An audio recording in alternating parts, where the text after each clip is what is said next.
there already. Over the weekend, Governor Laura Kelly tweeted about the progress on vaccine distribution. She said, quote, "My administration remains steadfast in our objective of vaccinating every Kansan." 41 Action News is your home of the Kansas City Chiefs, and we have learned this morning that there likely will be no Super Bowl parade like this one if the Chiefs win it all this year because of the pandemic. A Chiefs parade in the classic sense as we knew it is highly unlikely. Indeed, won't happen. We will find a way to celebrate them. It will just be done in a safe manner, and I imagine because the University of Kansas health system has been a big part in making the Chiefs safe, a big part of our reopening strategy. We will probably all talk to each other to find a way to be responsible, but also to make sure that we celebrate our team, hopefully, for a lot more wins along the line. Yes, let's hope. Now, we're also learning more this midday about this moment when Chiefs quarterback Patrick Mahomes got hurt during Sunday's divisional playoff game at Arrowhead. Mahomes is in the NFL's concussion protocol right now, and that means that we don't actually know if Mahomes has a concussion, but we do know it's a 5-step process to be cleared. Now, you may already have this 5-step process memorized by now. It's rest, light exercise, introduction to more football-related exercise, non-contact drills, football drills, and finally then clearance. Now, most of the time, teams take the protocol 1 step per day, which could mean 5 days out for Mahomes. According to the NFL, over the previous 5 seasons, the median amount of time for quarterbacks to emerge from concussion protocol is 7 days, and that would fall on game day for Mahomes. Head coach Andy Reid says he's leaving the matter to the professionals. I just leave that with Rick and the docs, and because of the protocol, it's a no-brainer from the coach's standpoint. You don't have to think about it. You just have to go forward and make sure you have an answer if he's there, and an answer if he's not there. I can't tell you from a medical standpoint where he's at. I mean, I don't know that. So that's their decision, and I just follow it. Definitely hope he's going to be okay. There is much happening in Chiefs Kingdom right now, and as your home of the Chiefs, we have you covered on all of that information. We'll have special coverage all week. Check out our Road to Repeat tonight at 6:45 right here on your 41 Action News station. Jeff? We'll have a look at the weather for the Chiefs game, but between now and then, we have some calmer weather. Temperature right now 37 degrees, a little westerly breeze. We'll talk about a warm-up and some changes in the forecast for the weekend here in just a few minutes. And tens of thousands of National Guard members have descended upon Washington, D.C. to keep tomorrow's inauguration ceremony secure. Coming up on 41 Action News Midday, we'll go behind the scenes with the Guard and look at the woman power keeping the city safe. Here's Kansas City's most accurate forecast from meteorologist Jeff Penner. Good Tuesday morning outside. Beautiful scene here over the Truman Sports Complex. What will it look like on Sunday besides very exciting out there? Well, let's go through the latest data. Right now, 37 degrees, west-northwest wind at 13 miles per hour. We're on our way up into the 40s today, about 44 degrees, 48 in Wichita. Arctic air near Minneapolis, 14 degrees, but look the direction it heads on Wednesday. Away, 40 in Minneapolis. We'll be right around 55. It's going to be windy from the southwest. Sunshine, 67. Dodge City getting close to 70 out there. It's a 2-day warm-up. Thursday, not bad either. A little front comes through, but still 55 and under mostly sunny conditions. Let's watch Minneapolis there, 32. And on Friday, oh boy, going in the wrong direction, 9. However, that Arctic air is not going to make it down here, but we will just get into the more seasonable cold. So the average high this time of year is 38, and Friday, 38, 41 in Emporia, 44 in Salina, still dry. So what about the chance of some storm systems? We'll talk about that here in a second. Minus 30 up in Kansas. Plenty of Arctic air to tap, but fortunately, it's sort of just sitting up there. Now let's get into these chances of storm systems. Thursday dry, Friday dry, as some weak systems go by to our south. And right now it looks like Saturday will be dry as well with some increasing clouds. But you can see little patches of snow here. On Chief Sunday, there is a weather system that's going to try to come out, but right now it looks like kind of splitting around Kansas City. Rain to the south, snow, light snow, ice off into southern Iowa, with maybe a few showers in the Kansas City area. We're still going 40%, but hopefully we'll be able to drop that chance. And if it does rain, it may not be that much. Temperatures will go back up into the 40s because this is just a very weak system going by. There's two other ones to follow this, and those won't be until next week. So let's just see how this evolves. But right now it kind of looks cloudy, maybe in the 30s and 40s, and a chance of a little bit of rain. So right now, not looking too bad. But again, confidence not real high at this moment because it's still evolving and it's still 5-6 days away. So Tuesday, today, a nice day, 44. West to southwest wind, west and northwest winds 5 to 15, down to 25 tonight. And then look at this on Wednesday, 55, just a little on the windy side, south to southwest 15 to 35. Thursday, also 55. A terrific Thursday with less wind. Winds out of the northwest at 5 to 10. And then on the 7-day forecast, colder and dry Friday and Saturday, but that is seasonably cold, 38, 39. Right now, a forecast is for 45 and a 40% chance of rain on Sunday. May be able to drop that, or if it does rain, it doesn't look that heavy as it stands now. And then Monday, 37, and maybe a chance of a little rain or mix, but it's after the 7-day where things could get a little more active. All right, Jeff, thank you. The director of the Census Bureau said that he will resign tomorrow after President Trump leaves the White House. Stephen Dillingham has been facing claims that he compromised the quality of census data in order to meet a request from the president. Trump was trying to rush numbers on citizenship so undocumented immigrants would be excluded from the seat count. Dillingham's term was supposed to be finished at the end of this year. Thousands of National Guard members have relocated to Washington, D.C. to secure the inauguration. Newsy's Terrace Garner went behind the scenes with a special Guard member.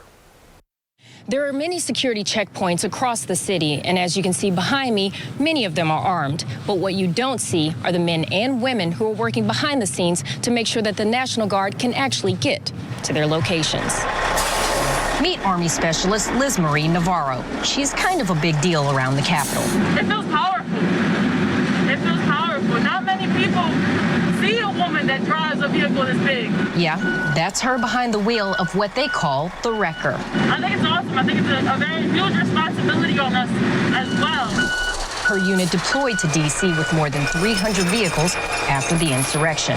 And any vehicle that breaks down from the 16 states deployed to the area, they are in charge of fixing and maintaining. We have to make sure that all the vehicles that leave the yard are good to go, whether that be making sure they turn on, making sure all their fluids are topped off, making sure they have heat as well. It's really cold outside.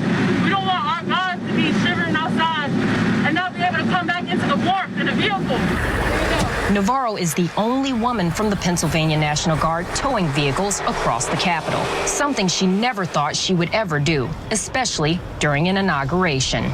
This specialist is checking all the boxes as the first woman in her family to join the military and get a college education. I have a younger sister who's 11 years old now, and she's really why I do it. I want her to be able to have someone to idolize.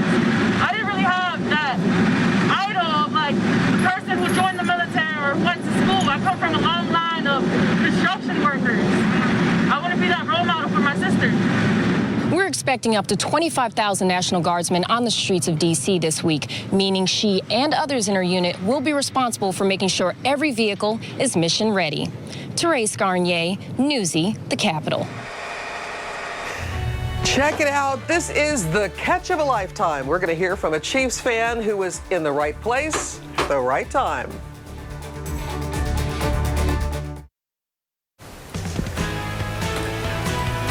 #41 Action News is your home of the Kansas City Chiefs. Do you remember this moment from this weekend's game? Yeah, Mahomes got a touchdown in the opening drive of the game, and he launched the football into the air in celebration.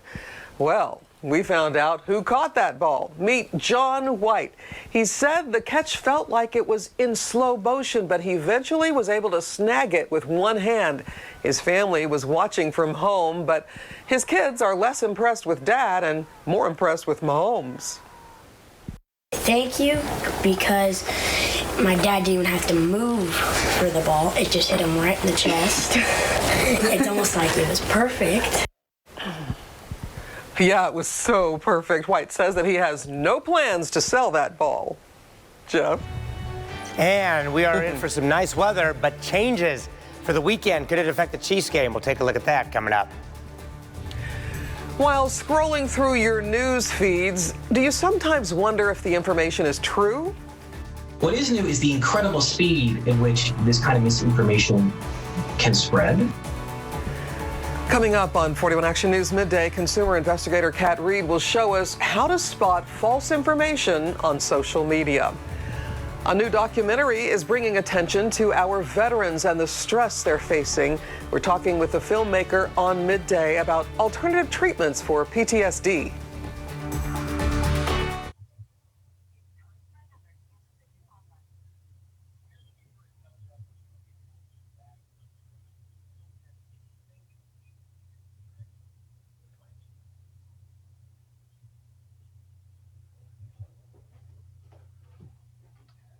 Yeah, I just plugged something in.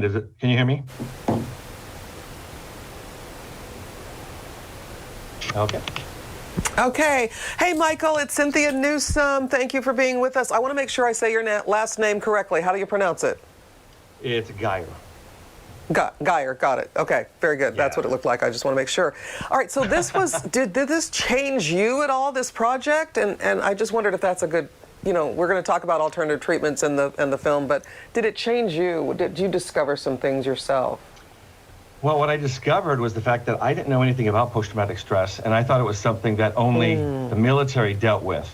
So literally knowing nothing, as I started interviewing people, I clearly found out very quickly that post-traumatic stress is a very normal reaction to anybody who deals with a traumatic event. So that was probably the biggest takeaway for me.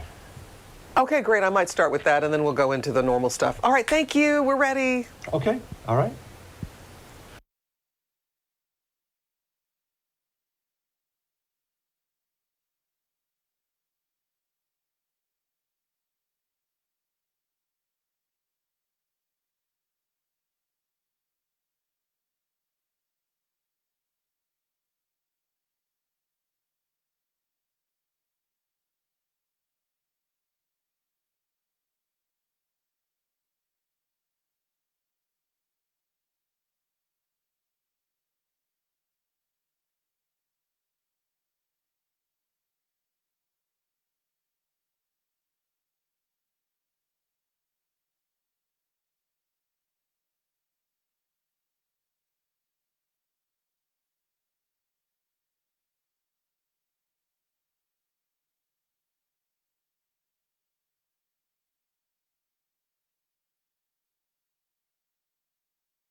You're watching 41 Action News.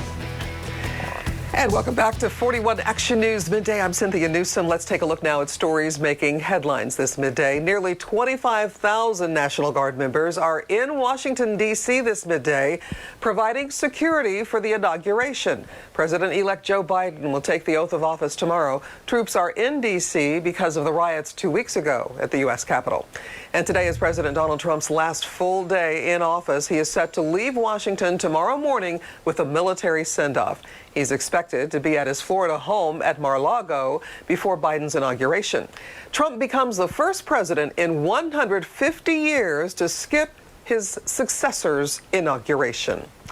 Also, Chiefs quarterback Patrick Mahomes is in the NFL's concussion protocol. He hasn't been formally diagnosed with a concussion, but he still has to limit his activity until he's cleared. The Chiefs host the Bills at Arrowhead on Sunday for the AFC Championship game. Jeff? Thanks, Cynthia. We will be looking at that forecast for the AFC Championship game. And between now and then, we have some changes in the weather and towards the warmer here before there are more changes. Outside on our Bordner Home Improvement Skyview Network, just a few high clouds. It's looking really, really nice. 37 at KCI, 39 in Lawrence, 43 Ottawa, Osage City, 36 Marshall, 35 in Chillicothe. The average high is 38, so we are on our way to above average temperatures. And this is our satellite. When it is nighttime, the low clouds show up in blue. We had low clouds, we had dense fog, moved out of here by 5, 6 in the morning. And then during the day on the satellite, the blue is snow. And that is up in Minnesota, far from Kansas City. We are clear here. There are some areas of some lower clouds that will move in and out of the area, but generally a nice day, partly cloudy. And it is going to warm up to 44 degrees, 44 in Maryville, 46 in Emporia. A warming trend is beginning today. It's going to continue for a few days, then some changes. We're going to talk about that with some new data coming up. All right, sounds good, Jeff. A warming trend. Post-traumatic stress among our veterans is a major problem responsible for too many deaths by suicide. The Department of Veterans Affairs reports between 17 and 22 veteran deaths by suicide each day. Well, a new documentary highlights the stress the vets are facing and feeling and the alternative treatments to help them. Michael Geyer is one of the minds behind the documentary called Wounded Heroes. And Michael, thanks so much for being with us this midday. This is a powerful subject, your documentary getting a lot of buzz. How did it change you? What did you discover? Well, when I first started this project, I was a little ignorant as far as what post-traumatic stress was. I thought it was something that only our military dealt with, and found very quickly that it's something that anybody has and can get if they experience a traumatic event in their life. So this film, we started out by producing it for our veterans and for the military, but it works for anybody. The treatments and programs featured work for anybody struggling with post-traumatic stress, including our firefighters, police officers who also have high suicide rates, our doctors and nurses who just dealt with COVID. And a lot of them are dealing with post-traumatic stress, patients. So this film's for everybody dealing with that particular post-traumatic stress issue. Yeah, that's a good point. Thanks so much. Now, you do say post-traumatic stress. You don't put the word disorder in there. Why? Well, they did call it PTSD for a very long time. There's a big push to take the D off because it's not a disorder necessarily. It's a normal event that takes place, as I mentioned, for somebody who's dealt with something very traumatic. Now, you can have post-traumatic stress and it not really dramatically affect your life, but then there are others who have it dramatically affect their lives where they lose their marriages, they can't sleep, they can't keep a job. Then some would say that would take you into the disorder issue. But we're really just trying to push post-traumatic stress so that it doesn't seem like there's something wrong with them, since it is a normal reaction to something traumatic. I love that the documentary really offers hope. It doesn't just talk about the problem. So some of these alternative treatments you talked about, what are they and do they really work? You know, that's what's shocking. They do really work. There's a lot of veterans who have given up. They've tried other things and nothing worked. And it's a lot of the stuff they got from the VA. The VA, of course, is doing their best. They have a lot of treatments that they offer that do work, but many of them don't work. And these particular alternative treatments and programs, like accelerated resolution therapy, RTM, reconsolidation of traumatic memories, horse therapy, with some of these treatments, literally somebody who hadn't slept in 40 years, a Vietnam veteran, his event is very traumatic. It's talked about in the film, but 40 years he didn't sleep. After one treatment, he got through a completely full night of sleep and said, my life has changed. I've got a veteran right now that we interviewed, Antonio. He was part of a program called Warfighter Advance. It's a week-long program. He had a goal someday of getting off all the drugs and moving his family and living in Spain. Today, he's off all the drugs, has his life back, and he's in Spain currently living with his family. So these things work. These treatments and programs featured in the film work, even for those who've given up. These are things that will change their life, give them their lives back. Wow, a documentary about hope. And we're so glad that you completed that. We've got to get everybody to watch it. So when is it going to be released? How do we see it? Yes, it'll be on Amazon, iTunes, Google, and other online platforms March 5th. And our website is woundedheroesdocumentary.com, where you can get more information, watch the trailer. We also have film excerpts on the website so that people can see pieces of the film now in advance. But We want people to spread the word, watch the film, and share it with those who need it. Even family members. It's good for family members to watch it for their family who may not be interested because they're in a really bad place. Yeah, you know, I've seen the horse therapy. We have one of the horse therapy barns here in the metro area, and it is a powerful experience for the veterans, to be sure. Yeah, it's life-changing for them. All right. Thanks so much for being with us, and we wish you all the luck with your documentary.